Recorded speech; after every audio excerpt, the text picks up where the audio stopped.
दिल्ली, रात के 11 बज रहे थे। अर्जुन अपने छोटे से कमरे में लैपटॉप के सामने बैठा था। कमरे में बस एक टेबल लैंप की रोशनी थी जो उसके थके हुए चेहरे पर पड़ रही थी। बाहर दिल्ली की सड़कों पर अभी भी शोर था, लेकिन अर्जुन को कुछ सुनाई नहीं दे रहा था। उसकी नजरें सिर्फ एक चीज पर टिकी थी, स्क्रीन पर लाल होते हुए नंबर। 50,000 रुपए, पूरे 2 साल की बचत एक झटके में आधी हो गई थी। अर्जुन ने धीरे से लैपटॉप बंद किया। अंधेरा हो गया। वो उसी कुर्सी पर बैठा रहा, बिल्कुल चुप, बिल्कुल खाली। ये कहानी सिर्फ अर्जुन की नहीं है। ये कहानी उन लाखों लोगों की है जो हर साल ट्रेडिंग में आते हैं, सपने लेकर, उम्मीदें लेकर, और चले जाते हैं खाली हाथ, टूटे हुए मन के साथ। लेकिन क्यों?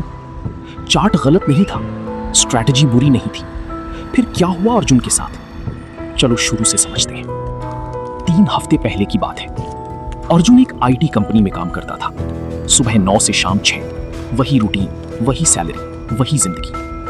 उसे हमेशा लगता था कि कुछ एक्स्ट्रा करना चाहिए, कुछ ऐसा जो उसे फाइनेंशियल फ्रीडम दे। तभी उसके दोस्त राहुल ने एक दिन ऑफिस की कैंटीन में बताया कि उसने रिलायंस के शेयर्स खरीदे थे और 2 दिन में 8,000 रुपए का अर्जुन के प्रॉफिट कानों में वो नंबर गूंजता रहा। 8,000, 2 दिन में। उस रात अर्जुन घर आया, खाना छोड़ा, सीधे लैपटॉप खोला, रिलायंस का चार्ट देखा। स्टॉक पहले से काफी ऊपर जा चुका था, लेकिन अर्जुन के दिमाग में एक आवाज आई, अभी भी चलेगा। राहुल ने कमाया तो मैं क्यों नहीं कमा सकता? अभी एंट्री लेता हूं, वरना मिस हो जाएगा। एंट्री ले ली, 50,000 लगा दिए। ले 10 मिनट में स्टॉक 2% और ऊपर गया। अर्जुन मुस्कुराया। उसने सोचा, देखा, सही किया, राहुल सही था, मैंने सही डिसीजन लिया। उसने अपने फोन पर कैलकुलेटर खोला और कैलकुलेट करने लगा कि अगर स्टॉक इसी तरह बढ़ता रहा तो 1 हफ्ते में कितना प्रॉफिट होगा। फिर एक लाल कैंडल बनी। अर्जुन ने सोचा, नॉर्मल करेक्शन है, रुकेगा। दूसरी लाल कैंडल। अर्जुन ने सोचा, बाउंस करेगा, हमेशा करता है। तीसरी लाल कैंडल, चौथी, 5वीं। अर्जुन का हाथ माउस पर था, लेकिन वो एग्जिट नहीं कर पाया, क्योंकि एग्जिट करने का मतलब था हार मानना। और उसका दिल अभी भी कह रहा था, नहीं, अभी बिकेगा नहीं, वापस आएगा। वापस नहीं आया। 1 घंटे में 50,000 के 34,000 बचे थे। यही वो पल था जब फोमो ने अपना असली चेहरा दिखाया। फोमो यानी फियर ऑफ मिसिंग आउट। ये सिर्फ एक इंग्लिश वर्ड नहीं है, ये एक साइकोलॉजिकल ट्रैप है जो इंसान के दिमाग में उस वक्त एक्टिवेट होता है जब वो देखता है कि दूसरे कुछ पा रहे हैं और वो पीछे रह जाएगा। और इस ट्रैप को समझने के लिए थोड़ा साइंस समझना जरूरी है। जब अर्जुन ने राहुल का प्रॉफिट सुना, उसके ब्रेन में डोपामीन रिलीज हुआ। यही वो केमिकल है जो तब भी रिलीज होता है जब तुम कोई मीठी चीज खाते हो। यही तब भी रिलीज होता है जब इंस्टाग्राम पर तुम्हारी फोटो पर लाइक्स आते हैं। डोपामीन का एक ही काम है, तुम्हें जल्दी एक्शन लेने पर मजबूर करना। सोचने का टाइम मत दो, बस करो। और ट्रेडिंग में यही डोपामीन सबसे खतरनाक होता है, क्योंकि ट्रेडिंग में जल्दबाजी का मतलब है बिना प्लान के एंट्री, बिना स्टॉप लॉस के ट्रेड और बिना सोचे हुए डिसीजन। मार्केट मेकर्स ये बात अच्छी तरह जानते हैं, इसीलिए वो पहले स्टॉक को ऊपर ले जाते हैं। रिटेल ट्रेडर्स एफओमओ में एंट्री लेते हैं और फिर वो बड़े प्लेयर्स अपनी पोजीशन बेच देते हैं। नीचे आता है स्टॉक और फंसा रहता है छोटा इन्वेस्टर। ये कोई कंस्पिरेसी नहीं है, ये मार्केट की रियलिटी है। अर्जुन 3 दिन तक घर से नहीं निकला। राहुल ने कॉल किया, अर्जुन ने नहीं उठाया। माँ ने पूछा क्या हुआ? अर्जुन ने कहा कुछ नहीं, थका हुआ।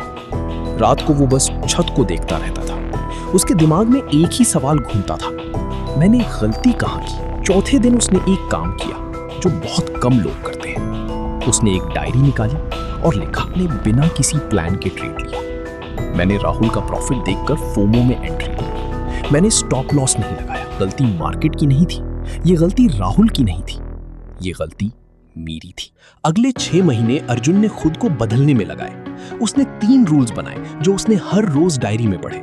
पहला रूल था, कोई भी ट्रेड बिना रीजन के नहीं, पहले चार्ट देखो, लेवल देखो, प्लान बनाओ, तब एंट्री लो। दूसरा रूल था, स्टॉप लॉस पहले, एंट्री बाद में। हर ट्रेड से पहले डिसाइड करो कि अगर गलत हुआ तो कितना लॉस अफोर्ड कर सकते हो।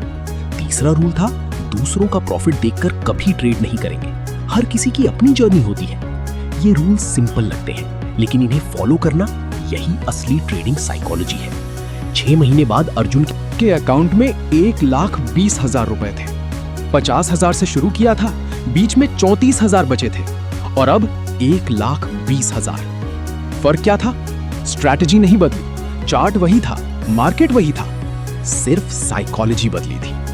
तो अगर तुम भी आज ट्रेडिंग कर रहे हो या करने की सोच रहे हो तो एक काम करो, अभी अपनी पिछली 5 ट्रेड्स याद करो। उनमें से कितनी ट्रेड्स में तुमने प्लान के साथ एंट्री ली थी और कितनी में सिर्फ इसलिए एंट्री ली क्योंकि किसी ने बताया, किसी ग्रुप में टिप आई या स्टॉक ऊपर जाता देखकर डर गए कि मिस हो जाएगा। वो जवाब तुम्हें सब कुछ बता देगा। फोमो ट्रेडिंग का दुश्मन नहीं है, फोमो तुम्हारा दुश्मन है। और जिस दिन तुमने फोमो को पहचान लिया, उस दिन से तुम एक अलग ट्रेडर बन जाओगे। अर्जुन बना, तुम भी बन सकते हो। क्यों भाई? अगर ये वीडियो हेल्पफुल लगी, लाइक करो, सब्सक्राइब करो क्यों भाई को, और कमेंट में लिखो मैं फोमो फ्री ट्रेडर बनूंगा। हाँ, नेक्स्ट वीडियो में बात करेंगे रिवेंज ट्रेडिंग की, जो फोमो से भी ज्यादा डेंजरस है। तब तक सोचते रहो क्यों भाई।